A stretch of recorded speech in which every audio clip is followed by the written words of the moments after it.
Is there anyone here who's ever been to Fautaville up north? I've been thinking about my hometown a lot recently, but I've been having a hard time finding others on the internet who've heard of the place. My grandkids tell me that you can find anything on the web, but clearly that's not the case. If you know anyone who's been to or is from Fautaville, or you are yourself, please get in touch with me. I would love to reminisce about my hometown a little. Let me introduce myself. I'm Greg. I'm in my 60s now. I left Fautaville when I was 22 for an office job that went nowhere, and I never went back. I figured it might be good for me to tell you fine people some of the stuff that I remember, even if you don't believe me. At the very least, I hope you all find it interesting. If you'd like to hear more stories I remember from Fautaville, please let me know. There's really so much to tell. Fautaville was a nice place, and I'm not just saying that because I'm old and nostalgic. It had its share of troubles, but the streets were safe there. Our crime was low, our citizens fed, and we had the most wonderful parks. You could wander for hours there, entranced by the green. We let our gardens run wild, feral and flourishing. A merciless riot of color, only being so bold as to tame them when they threatened to overtake the paths that allowed us to look at them safely. They never seemed to mind. Perhaps they liked the attention. But I'm getting ahead of myself.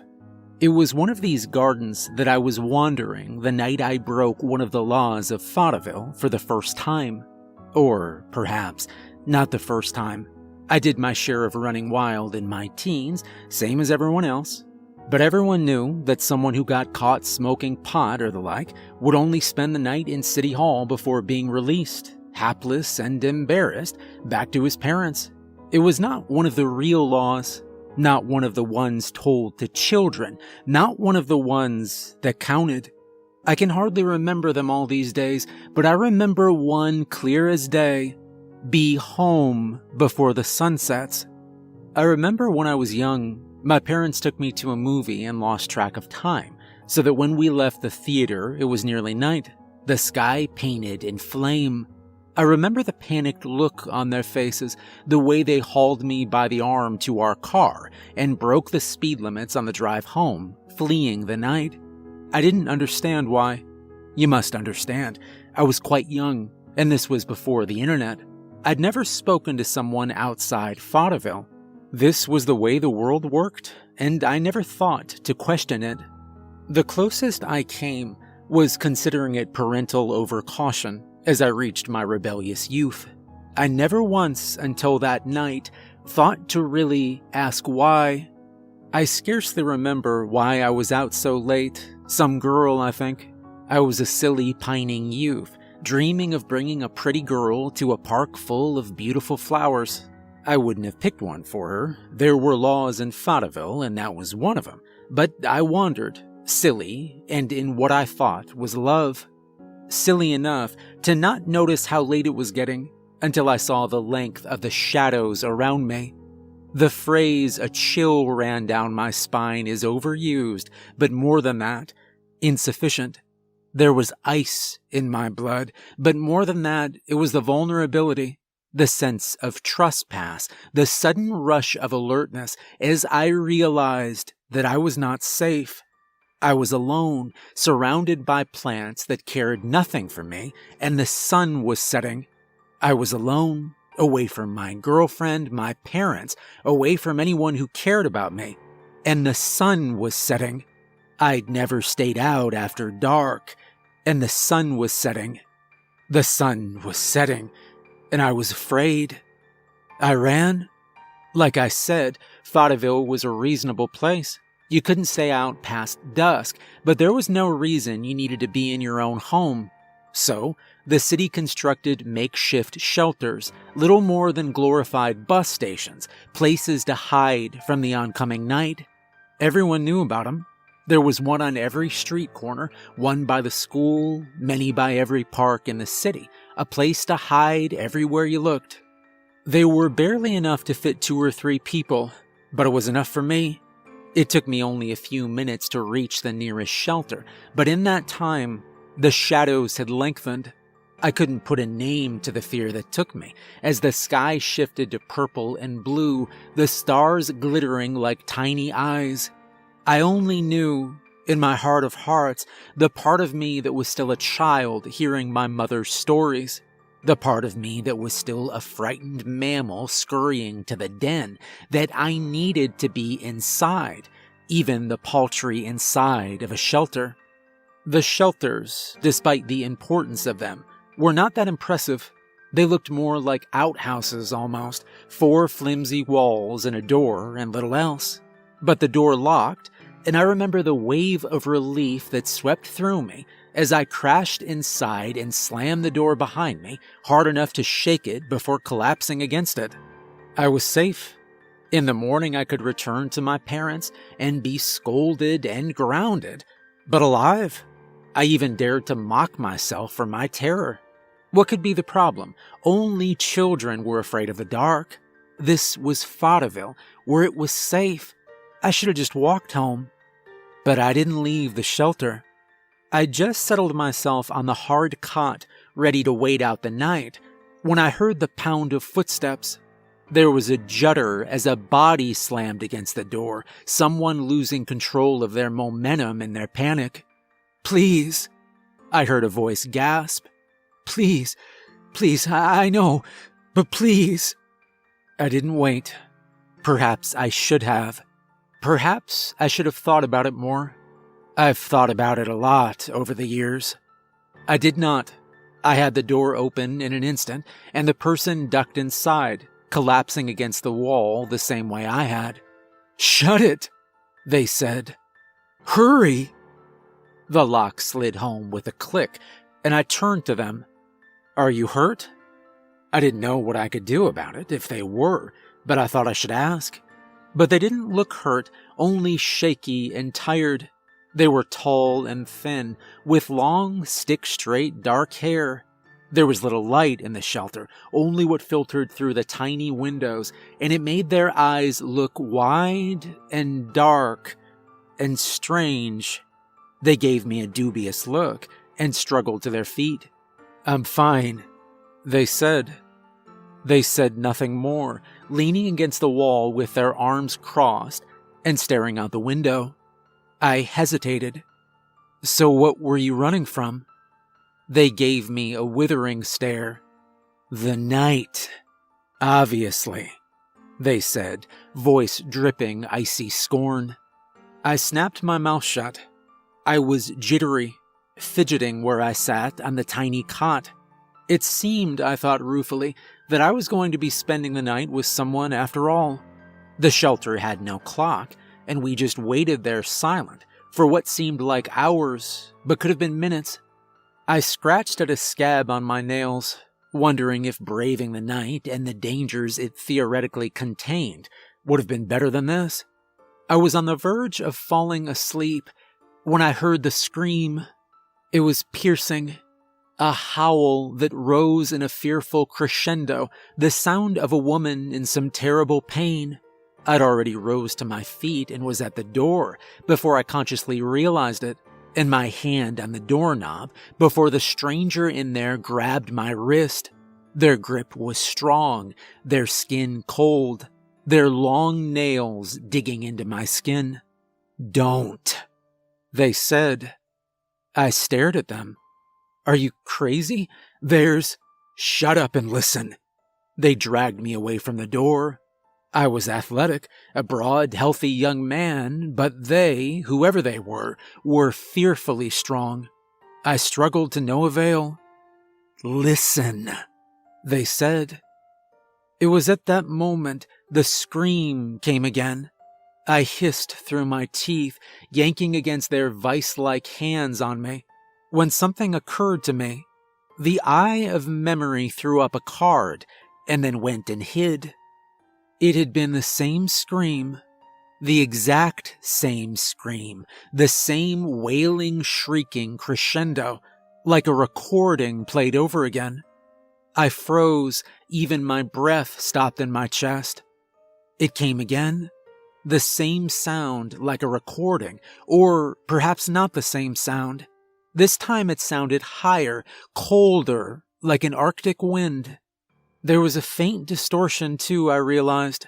I didn't know how to describe it, only a subtle warping that I wouldn't have noticed had I not been so tense and fearful, my senses blown wide to the structure of the world. The stranger released me. I didn't open the door, instead stumbling backward to sink weakly onto the cot. Everything seemed far away. I realized, distantly, that my hands were shaking. The stranger shrugged. They were tense too, I realized. There was a practiced air of nonchalance about them, but I saw the way they sent glances toward the door and the windows, shifting their weight on their feet, as if preparing to run. "Haven't you," they said, "ever heard of an anglerfish?" I didn't ask what they meant. I didn't want to know. Perhaps it seems odd to you that I didn't question it or try to see for myself. I promise you, you wouldn't have opened the door either. Few people could be curious enough to look in the face of that cold howl. Questions were for the sunlight, in the comfort of your own home. "Are we safe in here?" I asked. The walls, which had seemed flimsy but sufficient, suddenly seemed to be made of paper. The stranger looked at me again. They still didn't seem friendly, their eyes still wide and odd, but their face seemed to soften a little as they looked at me, and took in how frightened I must have seemed, how out of my depth. "That's what these are for," they said. "As long as we don't open the door until sunrise, we'll be fine. All we have to do is wait." I no longer tried to sleep. I felt like a caveman keeping watch at the mouth of a cave, staring alone into the darkness, every shift in the underbrush the sign of a wolf or a tiger.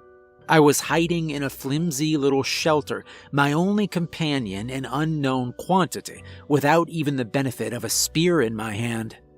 It was this vigilance that made it so when there was a shift of movement outside the window, I caught it.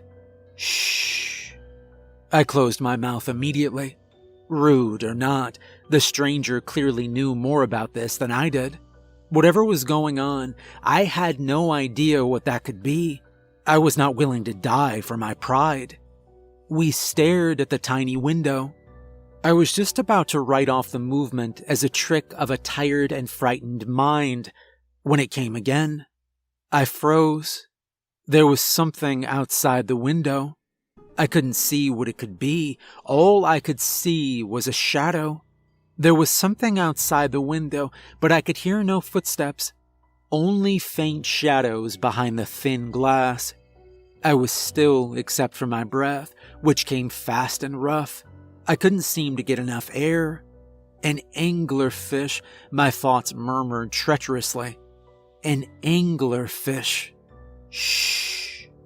The stranger whispered again.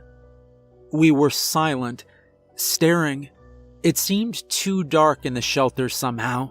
It was night, but nights were never truly black, even without the full moon that shone fat and pale in the sky. It was darker than it should be, not enough light coming through the window. I didn't breathe again until the gray light of the moon returned and the movements outside were gone. Air rushed out of my chest in a long, slow shudder. "You picked a bad night to get caught outside." My gaze snapped around to the stranger, whose gaze remained as cool as ever. It dawned on me how odd it was that I'd never seen them before. Vaudeville was not a large town. One couldn't know every single person who lived there, but I was sociable and wandered frequently whenever I could. There were few people in town who I was unfamiliar with, but I didn't know their face, their name. At the time, I didn't ask. Something about doing so just seemed wrong. "How so?" I asked. They turned their eyes back to the night outside. "Bad night," they said again. "Lots of folk about. Would have been better to stay indoors. Follow the laws," they said. "What do you mean by folk?" I replied. All I received in return was a disdainful stare. "Weren't you taught anything?" I was silent and resolved to ask my parents when morning came and I could get out of this alive. Carefully, I ventured instead. "Why were you out so late?" They shrugged. "Visiting." There was no elaboration given. I wasn't sure if they were being intentionally opaque or if they didn't realize more information was usually given, but I let it slide. They were here and they were helping me. That was the important thing. I couldn't keep precise track of time, but it seemed only a short while before the next attempt came. 3 sharp knocks on the door, and then the voice, masculine and professional. "Are you folks all right in there?" I jumped. Hearing another person's voice was strange somehow.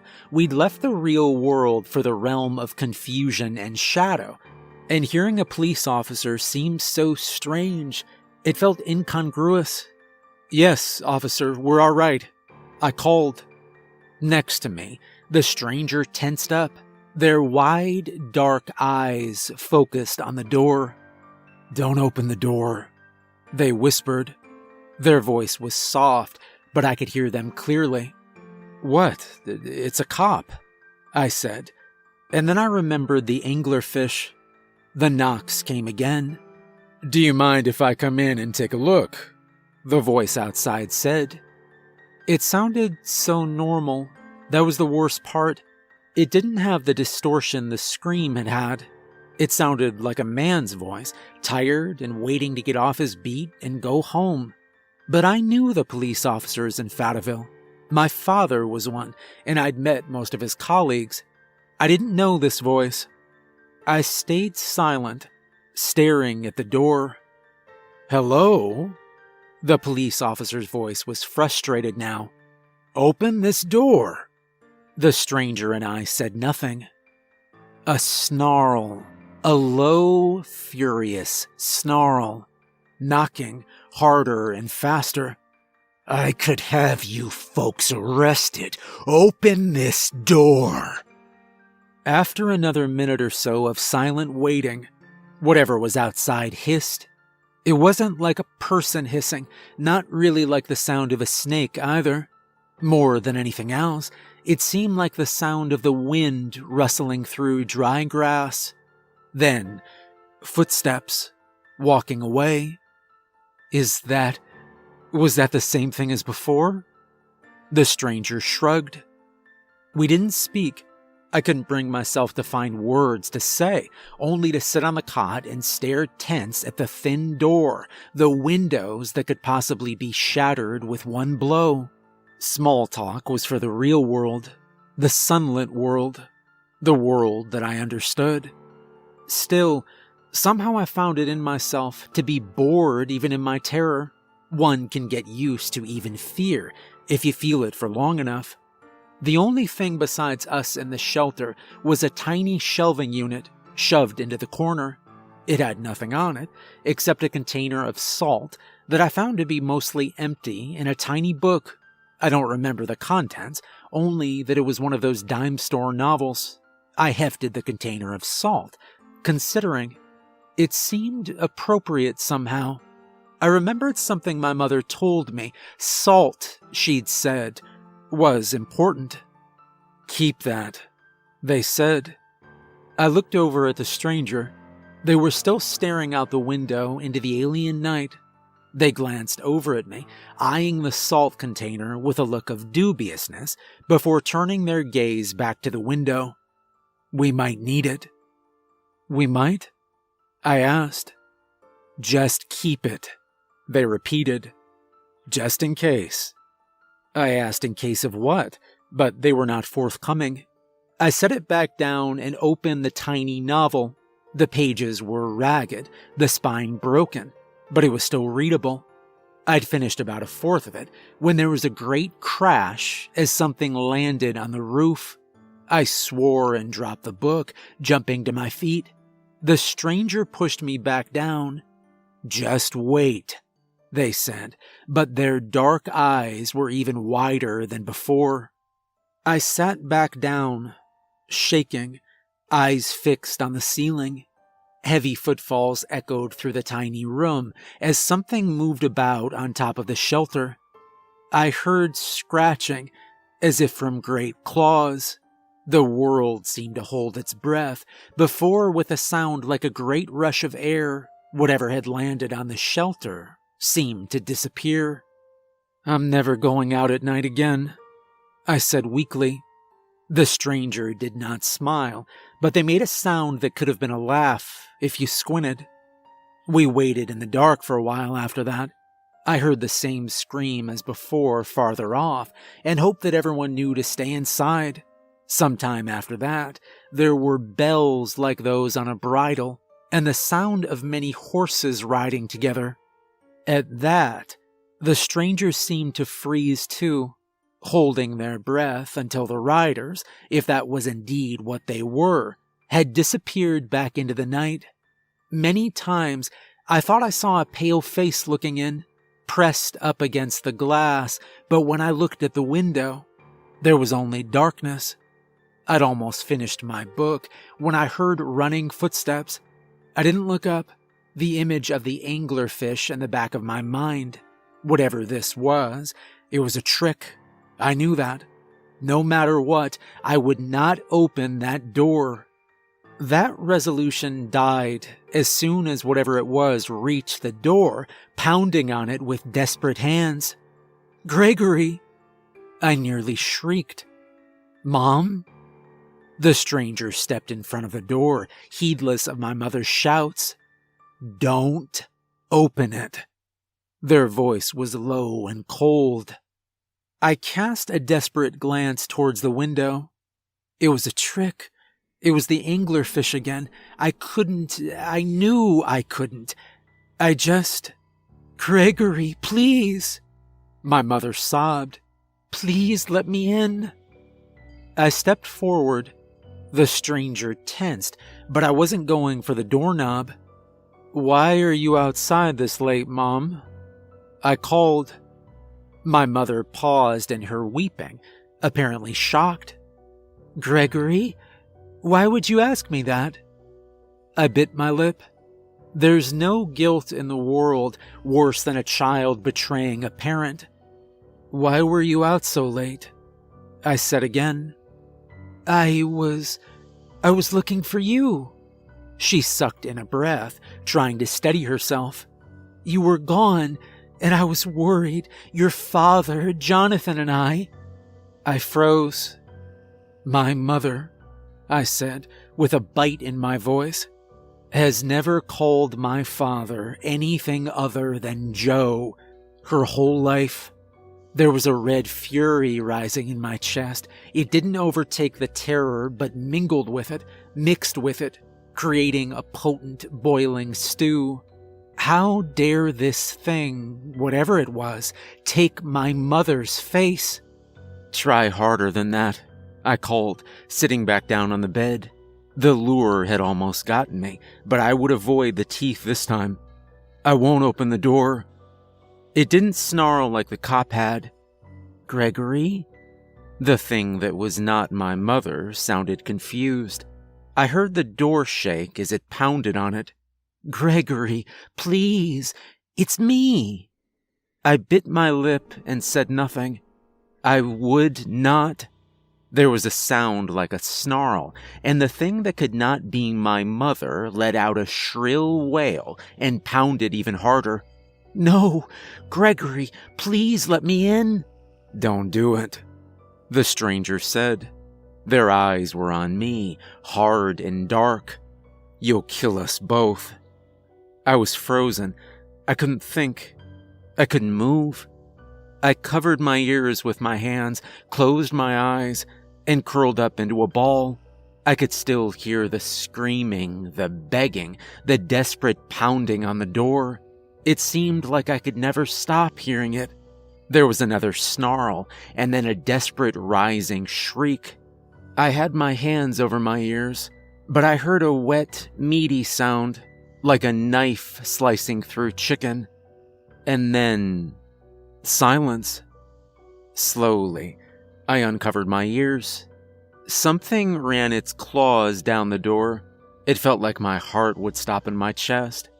A voice came. It was not my mother's voice.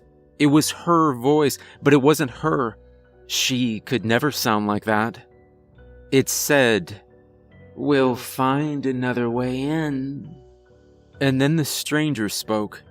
I didn't understand the words, but the language felt eerie. Evidently, whatever was outside understood better than I. It snarled, still using a replica of my mother's voice. It hit the door once, a blow that made the wall shake but didn't break it. Before I heard its footsteps receding into the night, there was nothing else until morning. I didn't move until the stranger did, following them meek as a mouse as they unlocked the door and stepped outside. The dawn was as welcome as a lifeboat to a drowning man. After so long in the dark, the sight of the normal street in the gray early morning light, it seemed unreal. I fell to my knees, pressing my hands into the pavement just to feel the solidity of it, the realness. When I looked up, I saw the stranger walking away. "Hey," I said. They jumped, turning around as I caught up with them. They looked different in the sunlight. Their eyes seemed less wide and dark, their skin less pale. They could have been any person on the street. "Let me walk you home," I said. "Make sure you get home safely. It's the least I could do after you." I fell silent. What would have happened to me if I'd been alone and opened the door? Or, even worse, left the safety of the shelter? I found that my mind skittered away from the possibilities. All that mattered, I told myself, was that I'd avoided the angler fish's jaws. The stranger regarded me for a moment, before nodding. "A favor for a favor. This is correct." They did not say thank you, only turned back down the street and continued walking. We walked in silence. Around us, vaudeville continued to wake up, lights switching on in businesses, people out with their dogs. It all seemed so normal. I shuddered whenever we passed a shelter. It didn't seem like it could be real, but I couldn't find it in myself to convince myself that I'd been dreaming. I'd heard the scream, the footsteps. I'd seen the shadows. I'd heard something pretending to be my mother, pretend to be murdered while I did nothing. Tears pricked at my eyes. I bowed my head. I couldn't believe that I'd done that. I had had a reason. I'd known it wasn't her, but it didn't stop me feeling like a coward. "You're not a coward," the stranger said. Their voice was different in the daylight, still cool and blunt, but a little warmer, a little more normal. They looked at me. I couldn't tell what it was they were thinking. Their eyes were as inscrutable as a reptile's. "You acted to protect your own life. That was the correct choice. Don't be stupid and convince yourself otherwise." Slowly, I nodded. I didn't know why. It was hardly advice, but I began to feel better. We continued to walk. I saw a woman coming out of another shelter and waved. I wondered how the rest of the town had fared that night. Hopefully, no one else had opened the door. No one else had let the darkness in. I wondered if I would find out about it if they had. The stranger came to a stop. "This is me."